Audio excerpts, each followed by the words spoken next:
क्या हुआ?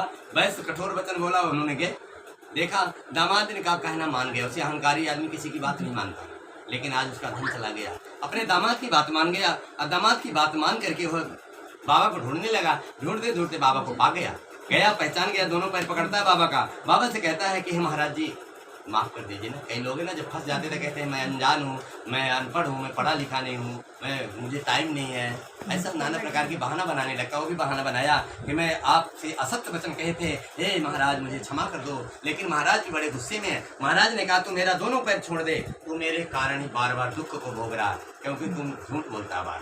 तब वो घबरा गया। वो कहता है कि हे महाराज आपकी लीला को भगवान, आपकी लीला को तो ब्रह्मा विष्णु महेश भी नहीं समझ पाते, भला मैं अज्ञानी कैसे समझ सकता हूँ, आप मुझे माफ़ कर दीजिए। लेकिन भगवान कुछ बोलते नहीं। भगवान क्या चाहते हैं बताओ? भगवान चाहते हैं कि मेरी कथा करें, मेरी कथा सुने।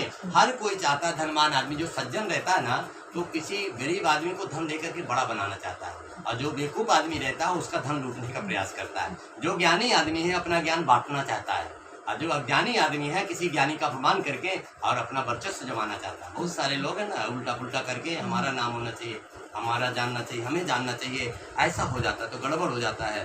तो अनजान आदमी है ऐसा, और उन्होंने बड़ा गड़बड़ किया है। भगवान आपकी माया से ब्रह्मा विष्णु महेश भी नहीं जानते, भला मैं अज्ञानी कैसे जान सकता हूँ, क्षमा कर दीजिए मुझे। भगवान कुछ नहीं बोलते। थोड़ी देर बाद कहता है मैं अपने विध के अनुसार आपकी पूजा करूँगा। अरे भगवान खुश हो गए। भगवान ने कहा था फयस तो।